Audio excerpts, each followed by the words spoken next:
Isa naman sa mga problema tuwing pasukan ang kakulangan po sa mga guro. Pero lumalabas na hindi yan dahil kaunti po ang mga interesado maging teacher. Konti lang po talaga ang pumapasa para magkalisensya sa pagiging teacher. Alamin kung bakit sa Balitang Hatid ni Tina Panganiban Perez.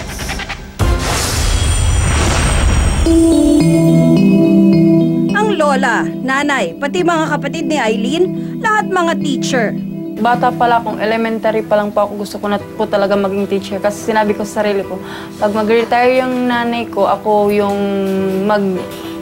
sa trono niya. Pero kahit tapos na ng kursong edukasyon, nakabinbin pa rin ang pangarap ni Eileen na maging ganap na guro. Hanggang ngayon kasi, di pa rin niya naipapasa ang LET o Licensure Examination for Teachers. 7 times na po. Out of 7 times, wala pa po kahit isa. Siyempre, masakit. Masakit talaga. Pero kahit anong mangyari, magte-take pa rin po ako. Hindi nag-iisa si Eileen. Sa nakalipas na 7 taon, maliit na porsyento lang ng examinees ang pumapasa sa LET. Ngayong 2017, 10.39% ang naitalang passing rate ng mga nag-exam para maging elementary teachers. Pinakamababa mula pa noong 2010. Ang problema, ayon sa grupong Philippine Business for Education o PBED, nag-uugat mismo sa mga institusyong pinagsasanayan ng mga nais maging guro o yung tinatawag na TEI o Teacher Education Institution sa bansa. Sa mahigit 2,000 TEI na sinuri ng PBED mula 2009 hanggang 2013, 59% ng elementary TEI at 63% ng secondary TEI hindi raw umabot sa national passing rate ng LET, ang average score ng kanilang graduates na kumuha ng pagsusulit. 17 na TEI ang wala ni isang graduate ang pumasa sa LET. Karamihan sa mga paaralang ito nasa Mindanao. Medyo nakakabahala talaga siya. Teacher education kasi is one of the more popular programs in college. Tapos, at the end of 4 years, yung chances nila of being successful are quite low kasi konti lang talaga yung pumapasa.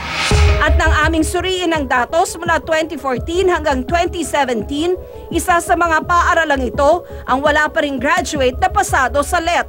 Walang itinakdang panuntunan ng CHED sa nararapat na passing rate ng mga TEI para ito makapag-operate. Pero meron naman daw ginagawang pagmamonitor sa mga ito. Yun nga lang, when CHED already gives them orders to close, sometimes they still continue.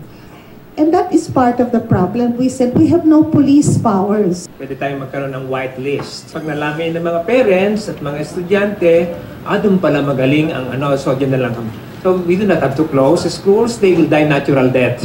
Bukod sa pagsusuri sa mga paaralang nag-aalok ng kursong education, naniniwala ang PBED na panahon na rin para suriin din kung epektibo nga ba talagang panukat ang mismong LET.